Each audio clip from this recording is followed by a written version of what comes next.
you for tuning in to another fun episode with your favorite Mouse Moms, me, Jennifer, Lori. Hi. And Juliana. Hello. This week we have a fourth to add to our group, which is always fun. We are going to welcome a special guest, Trisha Daab, who is the author of several books about Disney, including two that we're going to talk about today, Tasting the Magic from A to Z, the best food and beverages at Walt Disney World. This one I'm excited about because you know me and food. But we're so excited to chat with her. But before we invite her in on the chat, we were going to give you a little bit of background so that you guys know who we're talking to. You definitely need to check her out. Trisha is an author, mom, and self-proclaimed not-so-evil stepmom. I love that. And food lover. So she's a Mouse Mom at heart. She's the author of multiple books about Disney World, including the one we just talked about. She also wrote The Not So Evil Stepmother in the Most, I have that one too, The Most Magical Place on Earth. This one's a cool one because it's about planning your Disney World family vacation. And she also has a 5-volume series of guides called The Story Comes Alive. I have that one. You have that one. I'm excited to talk about that too. So she is also a writer for WDW Magazine. She's been visiting Disney since the 1980s when she took her first trip at 3 years old. I'm excited to hear about that. And writing books about Disney has been the perfect excuse to visit the parks frequently, which, I mean, I love a good excuse to visit Disney. Who needs an excuse? Pretty sure you formed a whole company around. Yeah, we did. To visit Disney. Oh, did I? Is that right? Is that what we did? That's what we did. Just so that we can go on these recon missions? That's what Eric thinks we did. Yeah. He's not wrong. He's not wrong. No need to know basis. So are we ready? Let's welcome Trisha in. I'm excited. Yay. Hi, Trisha. Hi. Welcome. You're an honorary Mouse Mom, whether you like it or not, for the day. I will just keep that with me all day as the rest of the day goes on, and I start to lose the magic at Disney a little bit. Yeah. Well, just think of the Mouse Moms, and then you'll get some magic back, I guess. Yeah. We're full of magic. Yes. Yeah. So, Lori. Yeah. So welcome. I think before we dive into our questions for you, we thought it'd be fun to have you share your favorite Disney drink. So you're going to do our Mouska cocktail today. It's a Mouska. It's like our initiation. I was going to say the exact same thing. This is the initiation for honorary Mouse Mom. There you go. It's like if you don't have one, you're not in the club. Yeah, right. It's true. It's true. Yeah, I mean, it doesn't. Yeah, it doesn't have to. It could be a virgin cocktail if that's your thing. But yeah, you have to have one. Yeah. So I went with the Snow Leopard Salvation. This is a drink that is at Tiffin's and also Nomad Lounge in Animal Kingdom. I actually got to have it in 2017 when I was researching the book that Jennifer loves, Tasting the Magic. My husband and I did a trip, just the two of us. It was the first time we'd done just the two of us. And our goal was to just eat because I was researching a book about food. And so our goal was to try a minimum of 50 new foods in our 5-day trip. And we far exceeded that by going to Tiffin's. Like you could probably get like 10, 15 in there. Tiffin's is an amazing menu. The menu itself is beautiful. I really, really wanted to take a menu. I even asked them, can I buy one of these menus? So I'm not sure if you've seen it, but the menu almost has this travel journal vibe. Yeah. To it, and all the drinks are inspired by the different adventures of Joe Rohde and his team as they went and researched to create Animal Kingdom. And so the Snow Leopard Salvation is actually a drink and philanthropy in one. So you're drinking and you're doing good for snow leopards because it uses snow leopard vodka. And the snow leopard vodka, they actually, for every sale, they make a donation to help save snow leopards who get themselves in trouble for attacking farm animals in communities in Asia. So to really feel good about yourself, you should order more than one. More. You're saving snow leopard. It's really to the environment. Yes. Yeah. And it is dangerously tasty. It kind of has a bit of like a Moscow Mule vibe, but with a little bit more flavor. It has the snow leopard vodka, pear liquor, mint, lime juice, and ginger beer. And if I remember correctly, it was served in kind of like a cool, like swirly glass. I know I have a picture of it somewhere. And it was like kind of a taller glass with some kind of swirl vibe to it, and just beautiful and delicious. And yeah, it was good. And the best place to have it, I think, is if you're sitting outside at Nomad Lounge. You're right on the water, and they have those beautiful curtains that blow in the breeze, depending on when you're at Disney and it's breeze-worthy day. You can very much feel like you're not in the middle of Florida. I think I need that. Right? I like that you can do this in a bar setting, in a lounge, right? And a Disney lounge, so it's okay to bring your kids in with you. Yeah. Because, like, for example, I've got a trip coming up with a family of picky eaters, so I don't need to have a Tiffin's reservation where the food is amazing for adventurous eaters, right? Yes. But maybe not so much for others. I don't know. Yeah, picky eaters are going to struggle. And I have to be honest, as a foodie, I'm glad that Tiffin's has kind of stayed true to what they're doing. They're like, okay, so here's the chicken nuggets. Like, no, it is very much all food inspired by different places. So there's food with a South African vibe. There's food with an Asian vibe. We had things, my husband and I have both had the amazing opportunity to travel a lot for work. So for us to go somewhere, he's actually even been to Africa for work. And so for us to go somewhere and be like, I've never even heard, I'm even sure how to pronounce some of the things on this menu, is pretty tough. And Jico is actually one of our favorite restaurants. And the original chef at Tiffin's actually had come from Jico. So very African inspired flavors is what you will find at Tiffin's. And then obviously you can get an actual Tiffin, which is kind of what they call a specific lunch container, and it has different breads and sauces in it. And that one's really tasty. I say we went to Tiffin's for dinner one time when they were doing the dinner package with the night show at Animal Kingdom. And we brought the kids, and I was kind of nice to not be like, no, you can't get chicken nuggets. No, that's not on the menu. So I know they did like a fish, and the other one did like a grilled chicken, but we loved the food.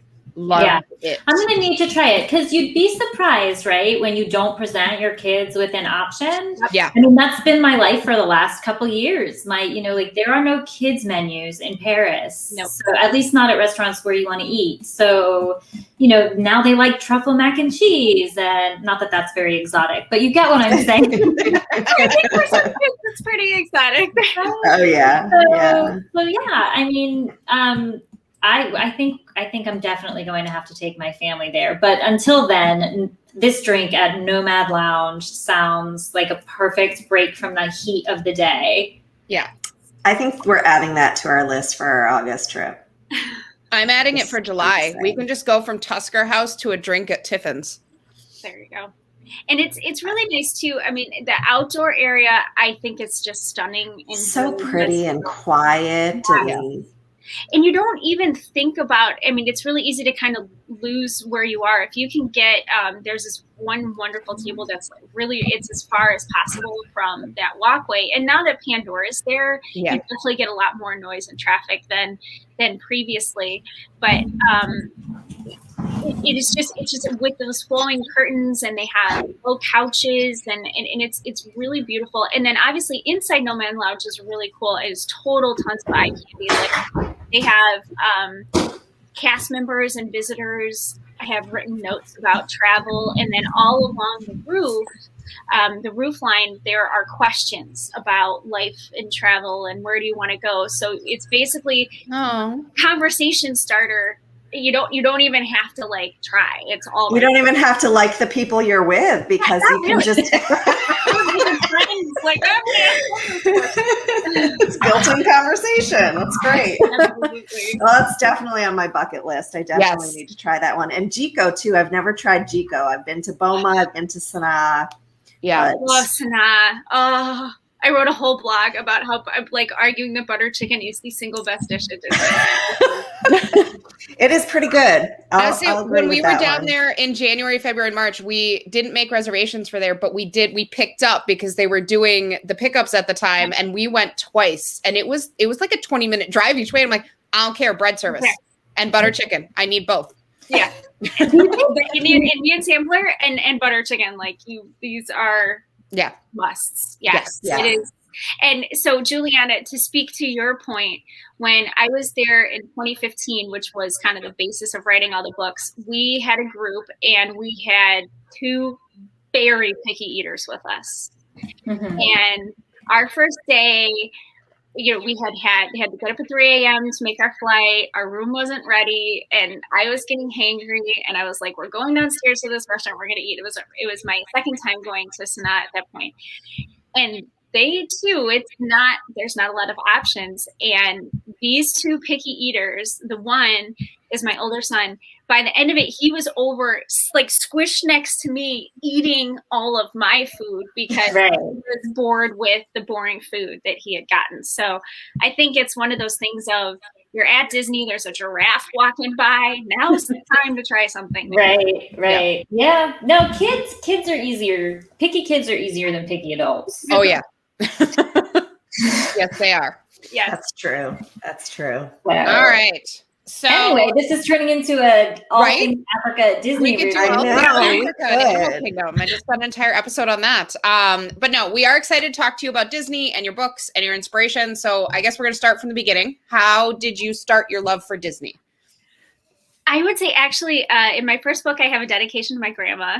And she really is the where it started. It was something I had gone when I was 3, but I don't remember. There's a postcard that my brother and I wrote that I found after my grandma passed away. You know how you get those boxes of stuff and you slowly go through them. And I found this like cute little postcard from the 80s. And I would really say it really didn't start until the early 2000s. My husband and I are a blended family, and we were like, we want to get married. The kids want to go to Disney. Let's just do that. And so we had a Disney wedding in 2005, and it was a beautiful, magical experience. We didn't have the carriage or anything like that. We were what was called an intimate ceremony. So we could have like a max of 13 people, which is kind of a funny story because we ended up having way more than 13 people just because of Florida rain. And planning that trip, we had 9 people on the trip. So planning that trip, I learned a lot. And we told the kids at the time, we'll go back for our 10-year anniversary. And you know, it's one of those things, never say that stuff unless you're going to do it because they will remember, and they remembered. And so by that point, we had ours. So we had our yours, mine, and ours. So we were now up to a group of 11 with my parents. And so I was planning that trip in 2015. And when I was planning it, I just realized there weren't a ton of planning resources for blended families. Everything was really kind of geared towards, you know, mom and dad and their 2 kids, and we weren't that situation. And even just trying to find a DVC that can hold 9, because they can't, I'll do that, as we learned. So I just learned a lot in the trip, and I thought like, you know, I wonder if I could write a book about this. And I had read a couple of books from Theme Park Press. I sent off an idea to the publisher and said, you know, kind of seems like there might be a market for this. And he was like, great. Can you have 45,000 words for me by July, if I remember correctly? And I'm pretty sure it's February at this point. And I was like, wait, this is a thing. This is happening. This is not in the universe just to see what was going to happen. That was not what I was thinking was going to happen. And I was like, sure, I can do that. Got the book off to him. The process takes a long time. It's not like, you know, they make it seem like it's like super fast. It's not. And then about 2 days after that book came out, the publisher reached out to me and said, hey, I like the way that you wrote about food in your book. I need a book about Disney food. And I was like, yes, sure. I'll do that research. Probably do that. Yeah. Right. And then so when that book came out was when I allowed myself to say I'm an author. The first one I was like, that could just look. And then I was finding that people kept asking me about things like, what's everything Mickey? Or, you know, what's all the Belle stuff? And that's what led to the Story Comes Alive series, because I was trying to make a list for a neighbor whose son is like a huge Mickey fan. And I was like, oh yeah, wait, I'm forgetting this thing. And I was like trying to go through each park in my head. I was like, there's got to be a resource for this. And I'm searching online and I'm like, oh, well, but she's going at this time and it doesn't mention any of the Christmas stuff. And there's all this Christmas stuff. And so it was like, hey, I need a book about that. And that's where that series was born. So that's kind of where it really started, and then moved into writing for the magazine and a much bigger thing that, 2016 I would not have imagined at all. And that's crazy how that happens sometimes. Yeah. And WDW Magazine is fairly new for you. Is that like a newer? Yeah, I started writing for them. I think it was March last year. The way that the publication schedule works, you're working a few months in advance. So I'm in like a Halloween mindset when I'm writing for them, which is just really weird because it's been 95 degrees here. Yeah, my editor always jokes, like, she spends the entire month of like August and or September and October thinking about Christmas, and by the time Christmas comes, she's like, I'm done. She's sick of it. I don't want to think about Christmas anymore.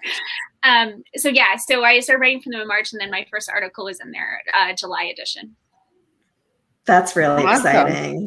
So they're an amazing team to work with. I have so much fun. I got to meet some of them in November of last year, which was really, really exciting. So I'm hoping that they try to do like an annual holiday party at Disney World, obviously. Yeah. I'm hoping that this year all the Canadian folks can come, because last year we had like this much of a team because there was a hurricane in Florida and none of the folks outside the U.S. could come.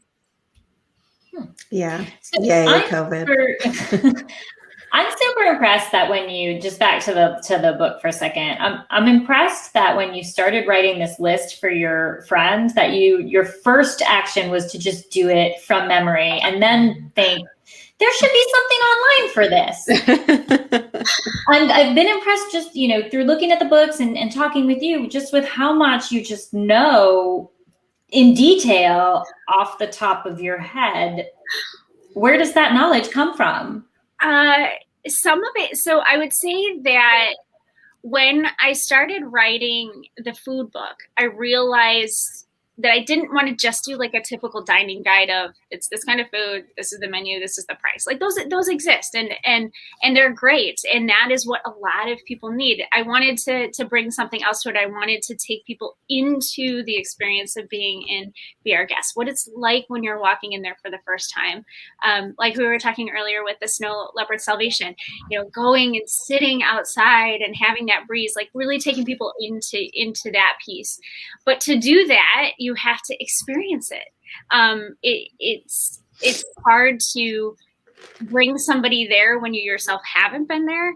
And so when I worked on Tasting the Magic, I even got the opportunity to interview a couple of chefs, which was so cool. Like one guy, I just accosted him on a bus. I was like, wait, you're a Disney chef. I'm going to bug you now. And it's one of those things that none of them were scheduled interviews. None of them were, it was, just the kindness and wonderfulness of cast members who are excited to talk about what they're passionate about. But with the Story Comes Alive series, I knew I was determined to have it be comprehensive. And I have to tell you, my Disney bestie who I met through this whole process, and she actually has 2 books about Disneyland food, and I'm so proud of her. There were multiple times I would be texting her, calling her, crying, like, I can't do it. Every time I get it done, they change something, and now I gotta go back and she's like, just get it done. And then you can always change it. She's like, but if you get it all there, then it's so much easier. But the hard part was getting it all there. And so some of it was going and really just looking around and paying attention to details that I would say I had easily missed. I watched more resort tours of multiple, because realistically for me, I don't live in Florida, so I can't go. It would take me like 23 vacations to go and like tour a resort in the level of detail some of the locals do. So it was a lot of watching things online, watching every parade from 4, 5, 6 angles to kind of see like, okay, who might I be missing that might be by being here. And then also just seeing what other people post, because Disney always sprinkles that little bit of magic that's unexpected. And so it's making sure that I watch all of that and try to let people know, hey, these are some other things that have been done before. Always ask a cast member, tips on that type of thing. So that's really where a lot of it comes from, is just going and paying a ton of attention to detail. I know now more of what to look for, which helps. And then also having just a network of amazing Disney fans that will tell me stuff. I'll ask a question. I regularly get emails. Hey, heads up, here's something else you need to change in your book. And I'm like, yay, thanks for the feedback. So with all your experience and connections, then I have questions about like some of your favorite things, right? You guys interested in that? I am. Like, absolutely. What is we talked about Tiffin's and Sanaa. So what is your favorite of all time restaurant where you've been able to eat at Disney World? And if there was one where you haven't eaten yet, but want to, what's that? That's so hard, because I feel like character meals are their own category. This is true. This is true. That is so much of an experience. And then you have... You can give a double answer. Yeah. Okay. Because I feel like there's ones I want to go to, just my husband and I, and then there's ones that I want to take every person that goes to Disney needs to go. I think I have to say Sanaa. Here's why. Okay. Because I've been to Sanaa now 5 times. And every time I've gone, I've taken somebody who had no idea what was going on. The first time I didn't. I was actually a work dinner for my day job. And this person and I, we got dropped off at Animal Kingdom Lodge. So then we had to hoof it over to Kidani Village, having no idea what we were doing. We're like in bushes and stuff. So you get there crazy. You're like, this better be good. Yeah, with trees in our hair. Yeah, it was like safari, going on safari before you eat. It's perfect. Yeah. It was funny because it was this person that like we were trying to partner with at work, and so I like kind of needed to impress him, and I'm like, hey, by the way, let's go walk, a third of a mile outside in Florida. Yeah. Really want to work with him now, right? But it was so funny because by the end of the dinner, we had walked outside and we realized, wait a second, is that a zebra?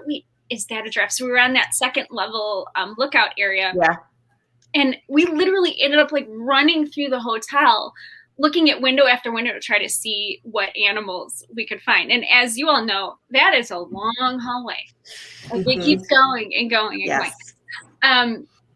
But I feel like every time I've taken someone there, they've just really loved it. I mean, that first time that giraffe walks by, and I think there is that little second, you're like, I'm at Disney. Is that real? It's an animatronic. It's real.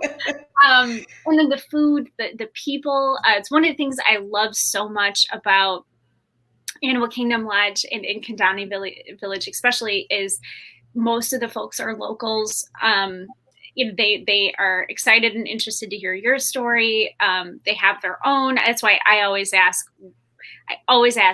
what do you suggest that I drink, or what do you suggest? What's your favorite thing in the menu? Because you have these folks that for some people, this is their first time in the U.S.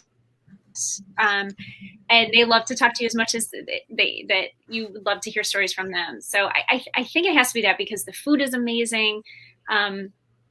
The drinks are made, the atmosphere you just can't beat. I mean, the light fixtures, all the details that they put into it are just incredible. So I think I probably would have to go with Sanaa.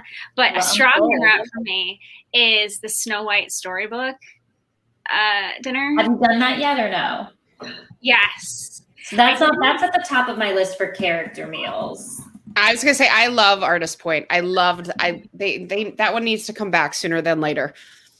So how's the food there, Trisha? Like what the character interaction I hear is good. Yeah. So this is why I love it the most of any character meal. All the food is themed. Everything is themed. Yeah. From the appetizers through your entrees, there's a little huckleberry pie. There's a dessert that looks like a little apple. They do this.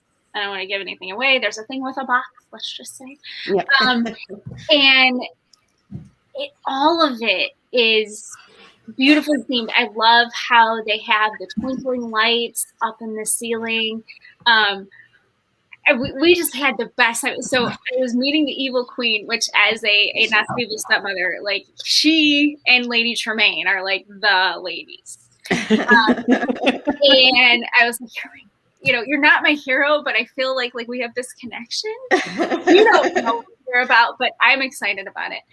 But as I was meeting her, they had music playing, and like Dopey comes over and he's like dancing, and I'm like, oh, Dopey's dancing. And so we have a picture of Dopey dancing, and I'm like, and she's just like, children. And the whole thing is just wonderful. That the cast member that we had that waited on us was so excited about where it was and just so into it. And I also like when you get to meet kind of off the beaten path characters. The fact that you're meeting Snow White, Grumpy, Dopey, and the Evil Queen. It's not another princess meal, which not to say that that's not okay, but I have other places that I prefer to meet the princesses that I think you have better experiences, better backdrops, kind of more beautiful spaces. And so that's why I just, that one was so great. It was, and honestly, I was there in February and the world blew up in the next 2 weeks. So I think that also holds a little bit of a special place in my heart for that reason. It was the last night of our trip. My friend had run the Princess Marathon, or the half marathon. And it was just the perfect ending to a great trip. And the space is beautiful. But the theme, it's in the Wilderness Lodge, which is beautiful, stunning, and I love it. So gorgeous to walk around. Yeah, that is a winner. All right, you can stay. I love that. Good.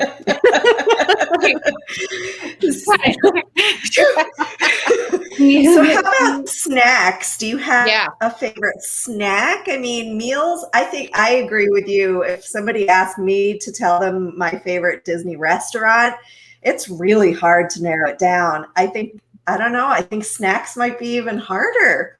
I don't know. What do you think? Do you have a favorite? I'm trying to think. If we told you can go, we're going to send you to Disney tomorrow, but you can only eat one thing. Oh.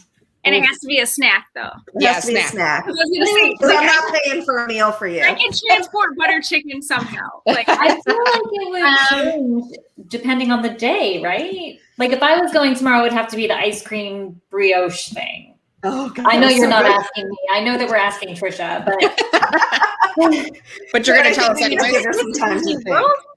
Or is that in Paris? That is in Paris, in Epcot. Okay, so I was going to say, I was like, they have brioche. No, in Epcot, in France, in Epcot. It's not here. Now you're throwing the Epcot countries in there, and that's almost not fair. That's an answer in and of itself, frankly. If you want to say Epcot countries, that is fair. Yeah. My favorite snack is Epcot. Janet, there's a meme for you. You got to make a meme. My favorite. That's a shirt. That's another T-shirt. Let's go. Your favorite snack is Epcot. All right, I'm on it. You're putting that. I'm putting this one. Yeah. Oh my goodness! I'm right. Trying it's hard. You should put it on TeePublic. My favorite snack is Epcot. Yes. Okay, I think. So I'm actually more of a savory person than a sweet, but those beignets at Port Orleans French Quarter, when you are at the end of a long day, come back. At the end of a long day, there is nothing better than covering yourself with powdered sugar with those beignets. Yes. Every time we've stayed at Port Orleans, I think if I'm consistent snacks besides popcorn and things like that, but I feel like I can't say that. Yeah. Although if it's nostalgic for you, if you always have to have a Dole Whip, then that's fair. Yeah. I always have a Mickey pretzel. That's Jen's must have. Yeah. Yes. It's a must have that I did not do on my last trip because my kids were not cooperative. And my kids were so excited to visit all the food booths at Flower and Garden. So I'll give them that. I didn't give my Mickey pretzel.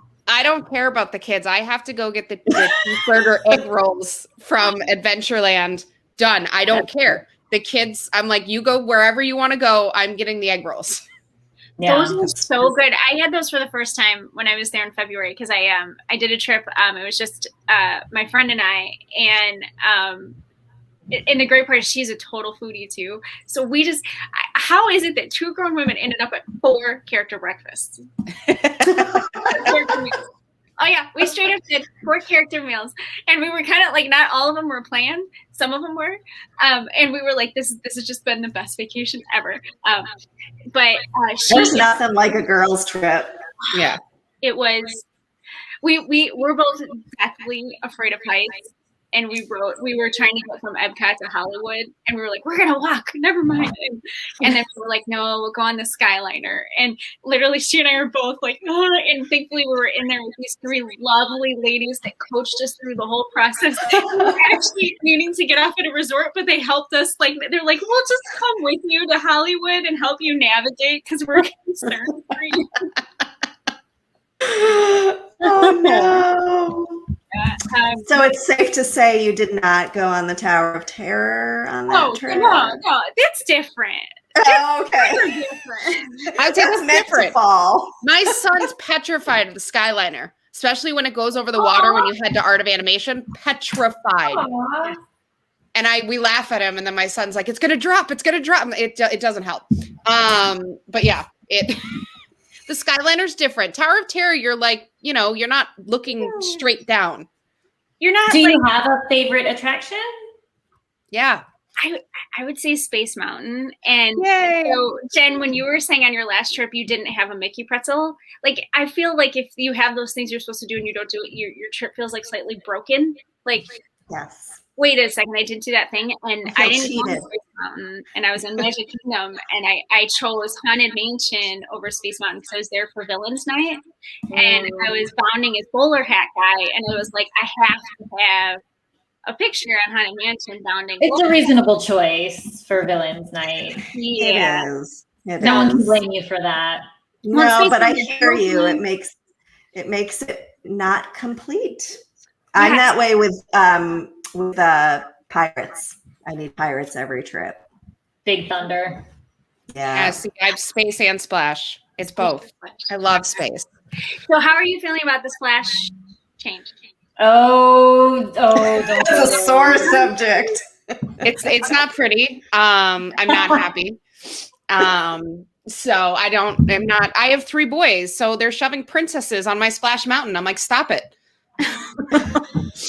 So she's a cool princess. I'm excited. I don't care. Just cool princess. Leave Splash Mountain alone. Just leave it alone. Go after Big Thunder. Just leave it alone. What would you theme Big Thunder after? I don't know. I mean, Splash Mountain just She's got screams feelings. Tiana. Aren't you sorry you brought it up? Now Lori and I are going to go at it for the next 20 We're going to minutes. go at it. So anyway, It's a civil discussion among friends. There's no civil discussion. I'm done with it. oh my gosh, we've got some feelings. Question. Favorite resort? I was gonna say I have the Splash Mountain characters up on the stuffed animals up on the shelf. But yeah, no. I did it too because you're crazy about Splash Mountain. I am a little crazy. My kids have the same love for it though. And I told them what they're changing. They're changing it to Tiana, and they're like, "No, why?" But you've never even seen the movie, What? The Princess and the Frog. I've seen it. Oh, you have? Yeah, I've seen it a few times. Oh. Moving on. You know where I think The Princess and the Frog should have a huge presence is Port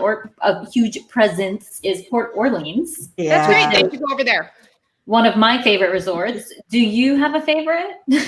Port Orleans French Quarter. Ah, I'm with you. So nice, right? we need to come back. It's so small, and the grounds are stunning. Like, just so pretty. And It's quiet. Quiet.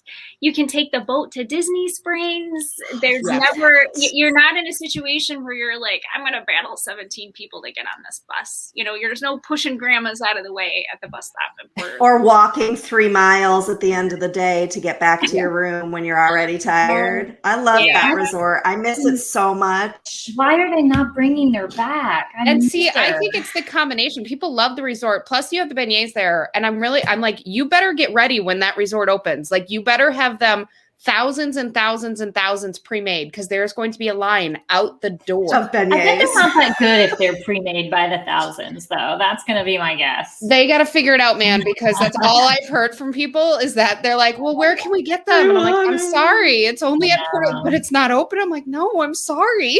It's like, I can't help you. There's other fried delights, but not that. But there's not that. The other thing that you were just saying something that was making me think the other thing that I really love about it, and it's just totally about French Quarter. Yeah. I love that it's so small. I love that you don't have to walk so much at the end of your day. Yeah. I like that it's a double resort too. So you have Riverside and French Quarter there. So when you stay at French Quarter, you have the tiny, but if you want to walk along, you can. Because I stayed at Riverside. And I love that walkway. Yeah, too. The walkway's gorgeous. Too. Yeah, it's really pretty. I like the boat to Disney Springs. You're right. I love that so much. When we stayed there, over the Christmas holidays, and there was actually a singing group that was staying there, and they were practicing. So they were going to be performing over. I think they were. I don't know if they were performing at Disney Springs or Magic Kingdom. I can't remember. But it was so beautiful to and they were right outside the lobby. So when you go through the doors to go into the courtyard on the other side of the lobby, they were in a half circle there, and there was all this the Christmas lights and the trees. And I was like, this doesn't feel real. Like, it's magical. I love that. Yeah, I love that. Wonderful. I miss that so much. It needs to come back. I had a bus driver, a Magical Express bus driver, once say, welcome to Port Orleans, the moderate that feels like a deluxe. And I'm like, yep. Yeah. So true. Totally. It's one of the most popular booked resorts, and it really hurts in that moderate category to not have those two resorts there as an option. As an option, and it's gotta come. The other thing I would say about it, and this is something that I try to advise people when they're thinking about their resort, because I think so much we lean towards, go to something like Animal Kingdom, go, contemporary, or, some of those, but those are destination resorts. Besides the beignets, Port Orleans ain't pulling people in. So you can get away from the crowds. You can take away from all of that. And that's not, especially now that the Skyliner is on some of the resorts that were kind of like that before. Yeah. Where, you're going to have a lot more people traipsing through Caribbean Beach that weren't before. Right. Animation's always been a destination resort because you're like, I want to go see the giant Mr. Ray. But that is one of the things with that resort is I feel like it's maintained that kind of, you can get away from it. People that aren't staying there aren't coming there. Except for the beignets. Except for the beignets. I do think people make that trip. I do. So do you have any bucket list resorts or items or things that you haven't done yet that you really want to do? Is there a resort where you really want to stay that you haven't, or a meal like at Victoria and Albert's? You know what? Victoria and Albert's is definitely on the list. My husband and I have kind of joked, like, why haven't we done that yet? I can tell you exactly why. It's a commitment. It's a commitment. It's jaw dropping. Is it? Yeah, that's what I've heard. It's just like, and it's interesting because I remember when my first book came out and someone was like, how can you say the food at Disney is missing? They don't have any Michelin stars. And I'm like, Michelin isn't in Orlando. So we did, because I live in between Milwaukee and Chicago. And there are incredible restaurants in Milwaukee. They don't Michelin. It's not a Michelin star city. So you can only have a Michelin starred restaurant when you're in it. I had no idea. Actually, I didn't know that about Orlando. I didn't either. Yeah, so Orlando's not, Milwaukee's not. There's a couple of other, like obviously Chicago, New York. They both are. I think San Francisco. So there's another city in California that's kind of got a big culinary scene that isn't. So, but it absolutely would likely have one if they could. But yeah, it's on the list. It's very much the kind of way that we love to eat when we're splurging, and we love to do like a prefix menu where you're at the liberty of the chef. And I also just love this story. I don't know if you all have watched the show Victoria on PBS, but it's really neat because one of the episodes they showed where Albert was actually building the building that was going to house the World's Fair, and that was the inspiration for the Crystal Palace in Magic Kingdom. Right. So it's kind of neat to see that, like Victoria and Albert, other connections with Disney. But yeah, that's on the list. My husband's always wanted to stay in the A-frame at Contemporary. That one, I'm like, okay. I'm with you, Trisha. I'm like, again, destination resorts, and now you're dealing. I'd rather stay at Bay Lake, have all the benefits of that, but nobody's traipsing through my hotel for any reason. Mm-hmm. Yes. It's true. Like the monorail. Yeah. Traipsing through your resort. Yeah. I would say actually most of my bucket list stuff is I want to get to Disneyland. You need to. It's pretty fantastic. Yeah. And I love the idea of, that it is smaller. Obviously, all the history. They have those new cool rooms at the California. I know I'd probably end up in like a Marvel room if we went to Paris because, I've got superhero and Star Wars fans. That hotel is supposed to be spectacular. It opens in 10 days. Okay. The Marvel Hotel in Paris. Is that what you were mentioning? Yeah. Yeah. And that's the thing is, my kids would totally stay in a room that themes. The husband's like, because I had always wanted to stay at Art of Animation. And so I was so glad when I went with my girlfriend, like, I was like, can we stay at Art of Animation, please? And because it's got like the major theming. Yeah, I just really liked it. Well, I loved how in the shower, we were in one of the car suites. We got really lucky. They were so nice to us and put us in it. We had booked a Little Mermaid room and they put us in a car suite. But I love that there's little bubbles all over the shower tiles. And then the Little Mermaid one, it looks like her cave in there. It's those details that Disney doesn't have to do that they do that. They're genius. Yeah. They're really genius. Absolutely. I love it. But all the Exodus parks, I really want to visit. Disney Sea just looks, the parades even. I'm not a big person, but those parades in Japan and just all the stuff that I've seen and read about. Their food looks cool too. Everything looks so beautiful. Too beautiful to eat. Yeah. 17 different flavors of popcorn. Yes, please. Yeah. Yeah. I love how too the popcorn carts are themed. And just those, it just seems so much detail put into it, and and there's things about the castle in Shanghai. To be able to see that garden, I'd say that one looks beautiful. Yeah, I want to do all the Asian parks. They look amazing. I see a new book in your future. We've joked about trying to do something where it's like maybe in like 1 year try to visit all of them. If you need a collaborator, right? Yes. Or somebody to help me with paying attention to all the details. Yes. And that is the hard part is that it does take a couple of visits so you start to discover those other things. Yeah, it really, truly. It is hard when you your first visit to sort of really get all of it.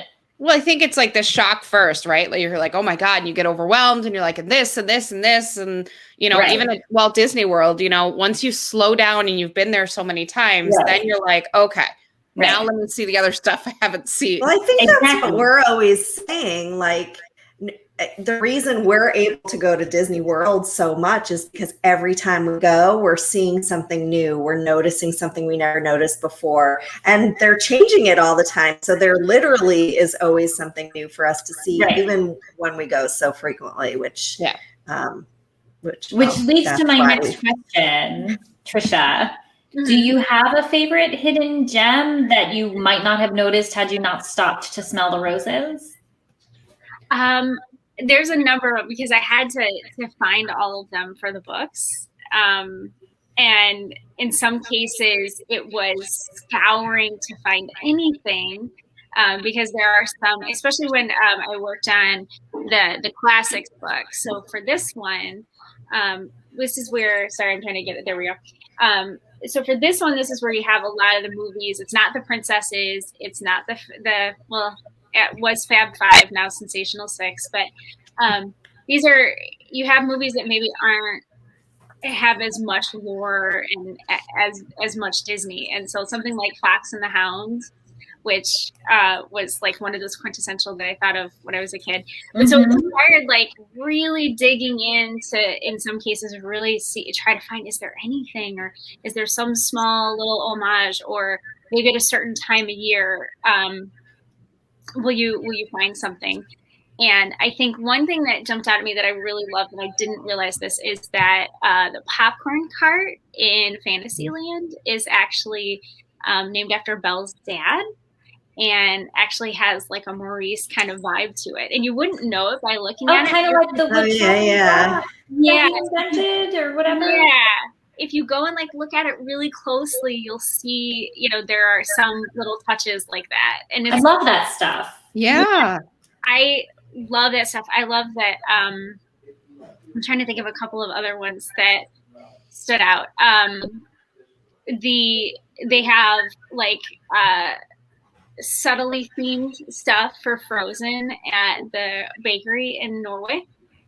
Just like a little bit, because there's not like a Frozen meal or character meal, right? Right.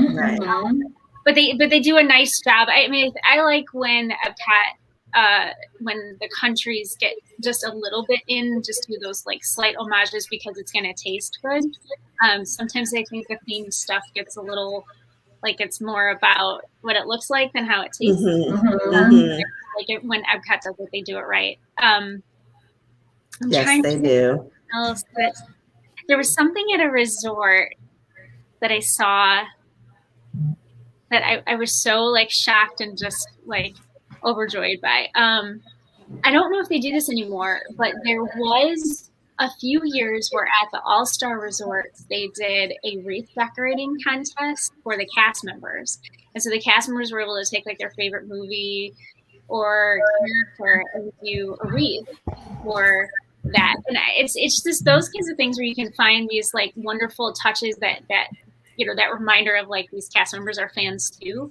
I really love those types of things. I don't know if they do. With the pandemic, who the heck knows what's gonna come back or not? But hopefully, something like that back, like the Easter eggs that they do at some of the deluxe resorts, where you get to see a cast member show their love for Disney. I just love that. I love that. No, one of my favorite things about Disney, like I said earlier, I'm just super impressed with all the little details you can rattle off the top of your head. That's I guess crazy. we all have a little bit of that gift, but I am still impressed. I know. So do you have? I really let her down. That was not. Not at all. That I think you'll appreciate. So in the lobby of Saratoga Springs, they have portraits of all the horses that are in the different Disney movies. And so there were I knew that. You know why I knew that? I knew that because I live near Saratoga Springs. That's where I live. So, but I haven't been to that resort in probably 10 years, and Juliana and I are staying there in August. So that's really cool. I'm excited to see that because I never noticed that before, but very cool. It's one of those things that honestly, it's like, I'll like get a, some sort of video or like see something or someone will say something. I'll be like, wait, okay, and if I can't visually see something that was in the last 2 years, and that's why I'm big on video versus photo, because anyone can doctor a photo. Right. But yeah, so then I'll like have to go, okay, I gotta go reconnaissance and make sure, is it still there? Because, Saratoga went under that big reno, and I was like, okay, Yeah. hopefully they didn't get rid of it. And I got to see it in November last year. Oh, I'm excited to see that. Very cool. Yeah. I love that. So what is that's exactly what I was going to say. What is next? What's on the table? What are you doing? What are you working on? Well, so Story Comes Alive is supposed to be a 5-book series. 3 came out, pandemic hit. The 4th one had been written and is with the publisher, but smartly, the possible worst thing I could have done in the middle of the pandemic was like, let's put out a guide to Disney when they're not doing meet and greets and they're not, basically a lot of the things, right. Character meals. So it's still kind of yet to be seen. Will it, what the new normal will. Right. So you have to sort of wait to see how it all works. Yeah. So the next book is Pixar and Marvel, The next book is Modern Magic. So it's movies 2000 and after. So Disney movies 2000 and after, and Pixar. Awesome. And I was actually literally thinking the other day of, oh yeah, this needs to change. Oh yeah, this needs to change. So I need to pull the manuscript back from the publisher, change it again. I think this one has probably been changed 8 times now. Wow. Yeah. So it's part of it because they Rivers of Light is gone.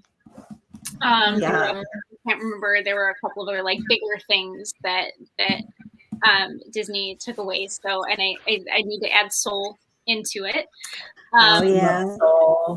Yeah, and they have a really beautiful exhibit at American Adventure for Soul.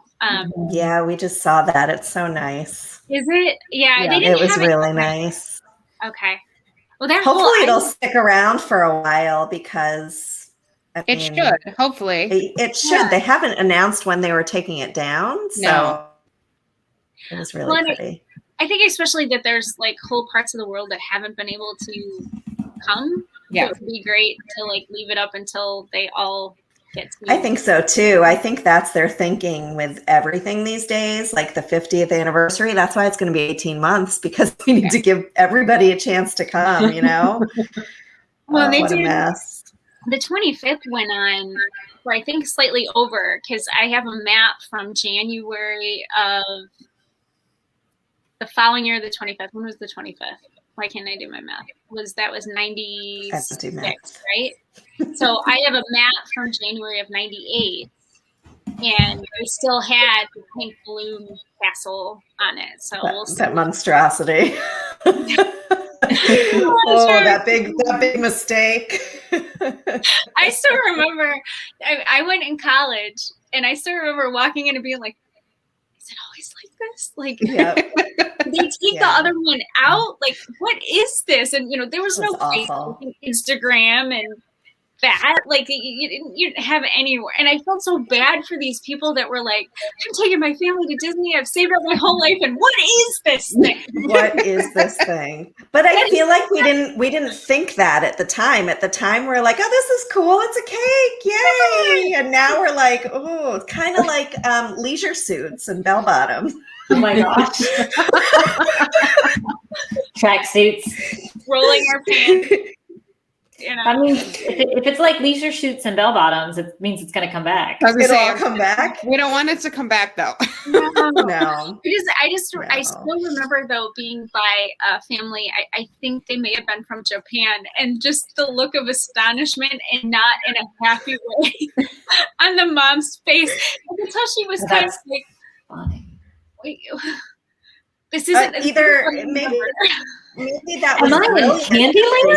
Yeah, that's what maybe it looked that like. was Disney's brilliant plan to get people to come back. Yeah, to see it in normal times. It looked exactly like Candyland, and I'm sure like anytime a family goes there, like I want a family picture in front of the castle, and you show up to like a Candyland castle, and you're like, I'm sorry, what?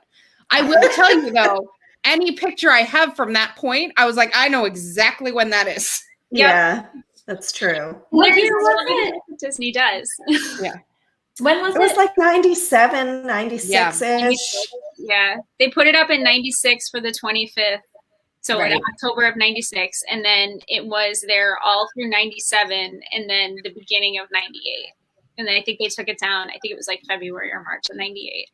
Bizarre. And then this year they had the Memorial Magic Band designed like it, didn't they? Yeah, they had a magic band design just like it. Yeah. Which I'm like, really, guys? Did anyone buy it? The responses were hilarious. Like some people were like, I hated that castle so much. I have to buy this magic band. That's true. Yeah. They That's do true. such a It could good go job either having way. that finger on the pulse of like, you know, that like, oh, there's nostalgia there. It doesn't have to be pretty nostalgia. Right. Those are Disney Nostalgia in fans for all you. it's all its forms. That's that's how it is for all of us, right? Yeah. We all sort of glom onto something and are obsessed with it. So for some people, that brings back memories they want to cherish, and having a magic band. The candy cane I castle. remember that castle. I have a postcard that I got when I was there, and I was so happy when I found it. Like, I am not losing it. This did exist. Right? It is hard to believe. For our listeners, if you haven't seen the 25th anniversary castle, Google an image because it is almost hard to believe it was a real thing. It is so cartoonish, frankly, and Disney's not really cartoonish, ironically. So if you give me 1 second, I have a map with it. And how did they do that? Oh, too? do you? Yeah. Oh, It was there like it an is. overlay. Yeah. Oh, There it is. awful. It does really look like doesn't look like Candyland. Candyland. And it's not even like, when did Wreck-It Ralph come out? Like 2010? Yeah, after that. way after that. Yeah, it's literally Candyland. But now looking at it, it's like it is overlays on top of the castle. Yeah. I think it was like it awful. looked like balloons, but obviously it wasn't balloons because you It can't looks like have. spray foam insulation. So maybe today's Mousecatip should be Disney. Don't do that again. Right. Yeah. Enough said. Disney, this mouse tip is for you. Bob's, we know you listen. And then Don't do that again. Right? The Mousecatip for our listeners will be pretty easy, right? This one's easy this week. Go check out Trisha's books. You can find them on Amazon, and we'll post the link on our blog and our social media pages. And right down Trisha, there at the bottom of your screen. Oh, there it is. Look at Yes. that. If you're watching us on YouTube, look at that. Fancy. We're so professional. We are fancy. Until we said that. Yeah. Trisha is graciously offering our listeners an opportunity to purchase signed copies of her book at an amazing price of 2 for $22. Trisha, can you please tell our listeners how they can take advantage of this awesome offer? So don't go to Amazon because they don't do the sale. So you can reach out to me on Instagram, and on Instagram I'm at @NotSoEvil_Disney Stepmom. I'm also on Facebook. You can just search on my name on Facebook or author Trisha Daab, and then I also can be reached via email, and it's notsoevildisneybooks@gmail.com. And we'll post all of that on our social media today as well, so that everybody can easily find you. Awesome. And we also have books. Yep. Go ahead. No, you do it, Jen. You do it. No, you do it.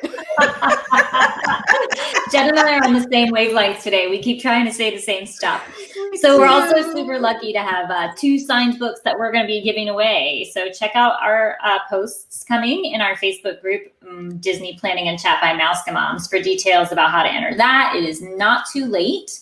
The contest closes tomorrow, so that's Thursday at 10 a.m. Eastern, and we'll announce the winners during our live show right in the Facebook group at 11. So go ahead and get your names in the hat for that, and we will find out Thursday at 11. And it was these 2, right? I think. Yep. These are the ones? Yes. Yep. It's those 2. And if you guys visit our Facebook group, you'll see a post already that says. So can you hold them up one more books. time just so I can see to make sure? I just want to read it for the people who are not watching but just listening. Yes. So it's The Story Comes Alive and Tasting the Magic from A to Z, the best food and beverage at Walt Disney World. So those are the 2. There are so many others that are great. You can check out the list as well. But those are the 2 that we are raffling. So, or Yeah. raffle? Giving Giving away. Giving away. Giving away. We're not selling tickets. No tickets. No tickets. Well, thank you for spending another episode with us. Thank you, Trisha, for joining us. This was so much fun. We always love to have an honorary Mask Mom, and you are in it for life, whether you like it or not. So welcome. We want to know from our listeners, have you had a chance yet to read any of Trisha's books? Share your thoughts with us. And if you haven't read them yet, let us know which one you're most excited about. Visit our Facebook group for the latest news out of Disney. Don't forget to visit our blog at mousecamoms with an S blog.com. Join our group on Facebook at Disney Planning and Chat by Mousecamoms. And we will see you next week. Bye, guys.